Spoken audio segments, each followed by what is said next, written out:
Hello and welcome to our midweek podcast of First Baptist Church here in Sweetwater, Texas. We're so glad you joined us today to continue the conversation that was started Sunday during worship. My name's T. Hamilton. I'm the pastor here at First Baptist Church, and this is my friend, Molly Brock. 15 years. Did you hear me say that I this did Sunday? hear you say that, and then I was trying to count. Has it really been 15 years? Mm-hmm. That's crazy. We've been friends and served together longer than we're in school, like public education. Well, yeah. Yeah, That's that's crazy. nuts. That kind of got me thinking. I was like, we're getting kind of oldish. Well, now you can't make the jokes you made when we first met each other, and you would make jokes about how old I was. I can't, you're still older. But you're now in the category where I was when we started this friendship. Yeah, but you don't get to just stop Actually, aging. You're well into that category. Yeah, that is true. I went back looking at some pictures, trying to find pictures for that group that Jim made. Right. The youth group. Anyway. The reunion group. And I was like, oh, we look like babies. Yeah. You and Stace I saw those too. pictures. I was laughing. I was like, that's I'm that age now. But I think the benefit, the telling thing is that Sweetwater is a church where you can come and stay. Yeah. Like where it's home. Like a lot of youth ministry early on in the years and my time in college and everything was a short-lived. Yes. You move from church to church. Yep.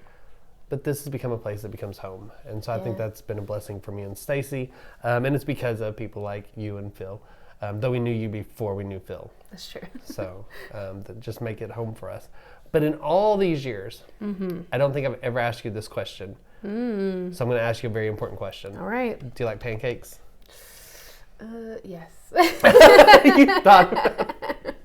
I do. Maybe I should have said pancakes or waffles. Which one? Oh, I will go more waffle probably. Is it because you can fill the holes with peanut butter Yes, and butter and there's all like that? I like the crispy. If it can get crispy, I like that.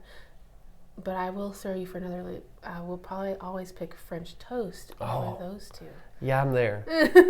Well, now we've put me in a conundrum because we're having our Shrove Tuesday pancake supper next Tuesday, and the whole point behind that was during Lent people would give up something, or they would give up whatever, something that pulled them away from God, or sacrifice that, and a lot of times it had to do with sweets. Especially for kids, the parents would make the kids. So they tried to get rid of all the leftover sugar they had in the house, things like that, and they'd have pancakes the night before. So that's where that tradition came from. So we just stopped at it because it's a good start to help us think about Ash Wednesday coming up. But now I'm going, maybe we should have a Shrove Tuesday French toast supper. I'm telling you. I can enjoy that. But there are people who are very passionate about no French toast also. And you can kind of make most people happy with pancakes. That is true. And they have gluten-free pancakes. Our friend Randa can have those. That's true. They're not high in sugar content. You can use sugar-free syrup and stuff like that. Yeah, French so toast, you just got to go all the way. Yeah, So good. powdered sugar. Okay. Everything. Okay. So, Too much. So the other thing is, for Shrove Tuesday, I have a new shirt. I'm just gonna leave it at that. Yeah.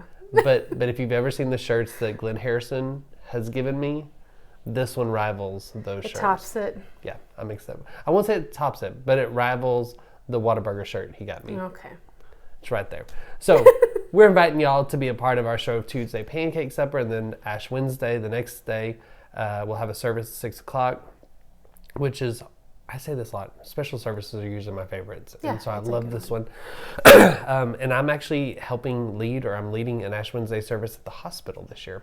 Oh, cool. Our friend Ron Strebeck from the Methodist Church has moved, and I got asked to do that. And so that'll be my first time to do one for something outside of our faith community here at First Baptist Church. That's really neat. I hope so. It'll be fun. I'm excited about it. It'll be good. So that begins the Lenten season for us. We have a lot of new people that, because of that, I'm going to try to be very intentional this season in explaining Lent, explaining the special services and why we do what we do. Apparently, I'm just going to cough the whole time, so I apologize. That's cool.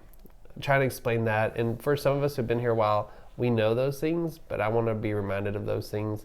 And we're adding a Maundy, Thursday service during Holy Week this year. Okay. And that'll be a come and go service, and I'm excited about that too. So there's a lot of Good stuff. And people are going to get cards in the mail that explain all this, but I'm looking forward to Lent this season. It's going to be good. Have you thought about giving up or adding anything yet? I'm not asking specifically what you're doing. No, I don't know specifically what I'm going to do yet. I'll put it that way. Yes. I'm giving up Valentine's Day. Of course. Because that's Ash Wednesday. One of my favorite preachers said, you put the cross on, you say, from dust you came, and to dust you will go. Here's some flowers, dying flowers. Like, it kind of all fits together. Yeah, that works. Yeah. Hopefully, if anyone gives up sweets, they eat their sweets before that Ash Wednesday service. Well, yeah. Because you might get that box of chocolates, and after... Gotta stock up. It's going to be a while. So, being February, Valentine's Day, we are doing a 2-week series on love. We began this Sunday with 1 Corinthians 13. Mm-hmm. I use that, and I probably used it in your wedding. I use that passage, love is patient, because it is a beautiful picture of what love should be when it's surrounded and developed out of the love of God in a relationship. And so I use that every time because I think it's very important. And when you're reading that, it's fun to look at the faces of the people who are getting married and say, as you say, because I slow it down, love is patient, love is kind. And you can see them like processing that as they're going through and thinking about how that's lived out. Because they've been in a relationship for a while. Yeah. They know whether the other person's maybe not the best at being patient, or maybe that's where they could work personally. And so it is a great passage. And I think sometimes we miss that that's for the church. Right. Yeah, I think it's important to remember the reason it was written. Mm-hmm. I love that that's always... almost always you loved used. It. Good job. I love how it's almost always used in weddings, because you do need to remember that we're supposed to mimic that love with each other in your new relationship or marriage, whatever it is.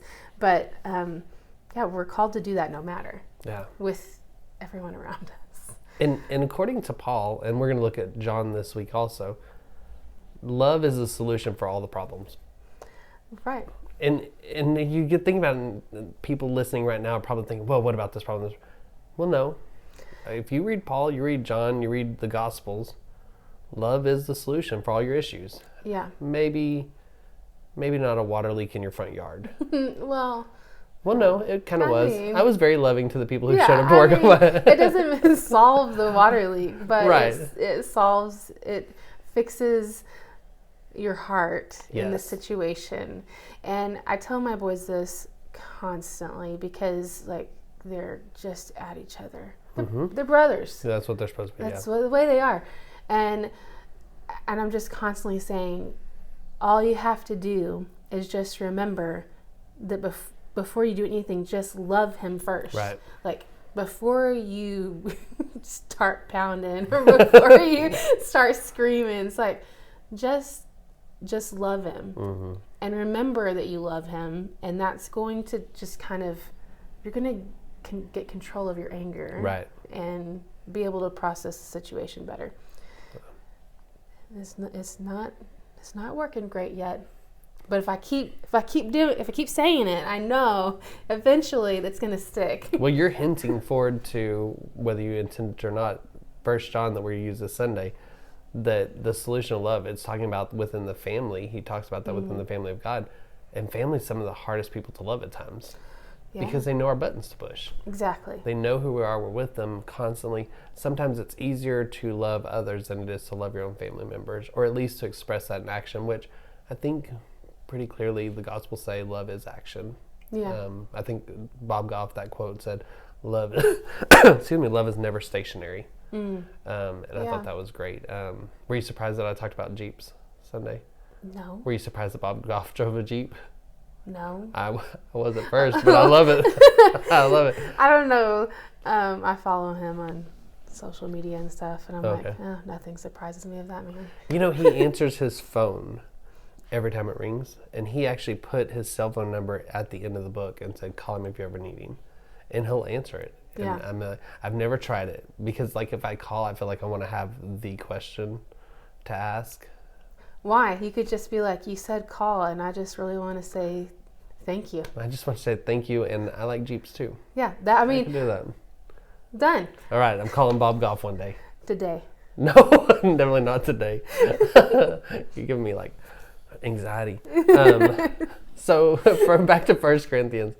The other fun thing was talking about what the church at Corinth looked like. I think sometimes we think of church in our context of a building and it holds all our members. Right. But I can't imagine the difficulty Paul had of coordinating all these house churches to help them all understand. That's why when letters were written, they got passed around from church to church. It was in that place. And you're trying to organize a church in a town of 80,000. Yeah. I mean, talk about love. That's love for him, for that congregation, love of God for them to help them. Right. A lot of people would have just said, I'm done with this. Y'all are doing some horrible, immoral things. If you don't get it by now, too bad. But he realized their context. He realized who they are. And I think that says something for us, that it helps us love people when we think about their context also. It's so interesting. Phil and I were just talking last night about, opening up and loving people around us, and then just the kind of the fear, I guess, of like what that's going to look like later, of like how much time is that going to take, like walking with them through their journey. Of that, and like we really started thinking about that, just one individual, and it's like, how much would they need from you once you start pouring into them? And it is like a kind of scary thought, or kind of daunting too, because you're like, I don't know how much of me they need. And for Paul to be like, I love y'all so much, I'm like, I'm gonna keep pouring into y'all, everyone. And I don't know, it was a good reminder that that's the way we're supposed to be with those around us. And we tend to shy away from just fully loving everyone around us, because we're like, it involves more down the road. It's a relationship. It's a full story beyond just that moment. Oh, that's good. It's the relationship aspect. Yeah. If we eliminate that, then there's no use for love. Yeah. Then it's just, I can say I love you, but I didn't show it. I didn't live it out because I'm living out of relationship with you, or not living in relationship. Yeah, that's good. So nice. Yeah. I'm glad you and Phil talk. Yeah, me too. But yeah, the whole context of that church, everything that was going on. I know there were a couple in there that you knew where I was going, or at least you know me well enough that you figured out where I was going with talking about that imaginary church. And there were a couple in there that they knew some of the context of that. But I think for the most part, it was a good way to kind of catch that sometimes we judge too quickly the work of God in people's lives. Well, God's obviously not working them because they're doing this, this, and this. But Paul would say, nope, they are, but it takes us writing a letter. Right. It takes us walking with them, like you said, through whatever it is. And for me, just thinking about taking the time to write a letter, to write a card, just say, I love you, I'm walking with you, I see this in your life, and encourage them in their faith journey is huge. I think that's something we need to do more often. And I try to make that a pattern in my life. Like, that's something I like to do. I like to write a card. And I know that there's people who hate writing, and I get that. But I hope that through a text or something like that, our people are living out love in that way. Yeah. I feel like I struggle in that area. I'm not good at like reaching out and sending a text or sending a card. Like it's on my mind all the time, but I'm like, oh, but I didn't stop to do anything about it. Yeah, I hear what you're saying. But at the same time, you live out love in totally different ways. Well, the number of times that we've been blessed with giant chocolate chip cookies. That's true. I mean, that's a real thing. And so Mike Wilkes, our friend Mike Wilkes, he loves to cook. And if something's going on in someone's life, he will cook something for them. And I really think if there's that whole love language thing, that's his love language. Yeah. Like he is a giver, and it's specifically in the context of cooking for other people because he's a good cook. And I think that's valid. Oh, yeah. I think that's important because you see that person's heart and you see that they care about you. Right. So that's a hint. I want a cookie. It was already on the schedule for this week. Okay, good. Just make sure my name's on there. Got it. So this week we moved from, and we kind of did it a little bit backwards, focused on how we love others, to this week how God loved us. The love initiates from God. and then it comes in the form of Christ and his work on the cross, which leads us perfectly into Lent, and focusing on the cross and the resurrection. But one of the things that I've just focused on more and more with the cross is that this was a moment where God's love was shown in such a way that we would never have to do it in that way. Yeah. So what Jesus goes through, what he experiences, the self-giving love, we don't have to do for ourselves. But we're still called to be a self-giving love or have self-giving love for others. Mm-hmm. God loved us first. God showed his love for us. We're expected to live that out. Right. And I think too often in my life, and probably too often in the life of the church universal, we go, yep, God loves us. Yep, God showed his love for us. Now we can get to heaven. Mm-hmm. As opposed to, now we live out the kingdom. We bring heaven to earth. We live out the kingdom here and now by showing love for others. Right. And I think that's the most difficult thing, because we're naturally selfish. Yeah. Well, and I mean, it's hard work. It's hard even with just focusing on yourself. It's hard work. And so we're naturally in that like self-preservation type of mindset of, well, I've got to get myself saved first and get myself checked in like all the right boxes and we're good before I can pour out to others. Right. And honestly, that whole, and some people may think differently on this, but the whole like fill your cup first, I've never really subscribed to it necessarily, because I'm like, if you're emptying out your cup constantly to those around you, that's filling your cup. Right. It's been filled, yeah. Yeah, like I really do feel like the whole it's in like mom culture too. Like you have to take care of yourself, like self-care, take care of this, you, because you can't take care of those around you if you're not taking care of yourself. It's like, no, that's not true. Like God's already given me what I need to take care of me and everyone else around me. I just have to have faith and love everyone. Live it out. And so, yeah, but we do. It's just, it's ingrained in culture and everything. Like you have to take care of yourself first. Now there are times you do need to take care of yourself. Yes, most definitely. And you need to be in meditation and in prayer, and you need all of that. That's you need spiritual. Yeah, you need time with God. Selfish. Right. But yeah, that's different than check. Like I can't love others until I have got everything figured out.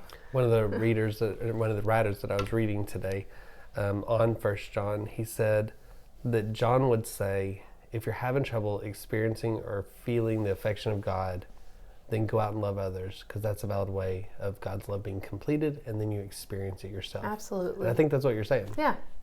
Sometimes it takes just going and doing. It does. That way you understand what God's love is. Otherwise, we just sit there and bask in the love of God, and it never comes to completion by sharing with others. Yeah, we're enjoying the benefit of like, oh, we love God, he loves us. Right. But then we still are holding on to that fear of, I don't know how to love everyone around us, and I've got to figure some stuff out first. Right. Nope, he's already given it to you. Right. He's already, you already have it. Yes. Just do it. And again, a great way to love would be to come to Shrove Tuesday pancakes. Absolutely. Obviously. And love the food. Yes, most definitely. People loved cooking for you. We're going to say love a lot. I'm all for it. Because 1 John used the word love, I think it said 17 times in 5 chapters. So obviously it's important. It is. It's a lot. We good?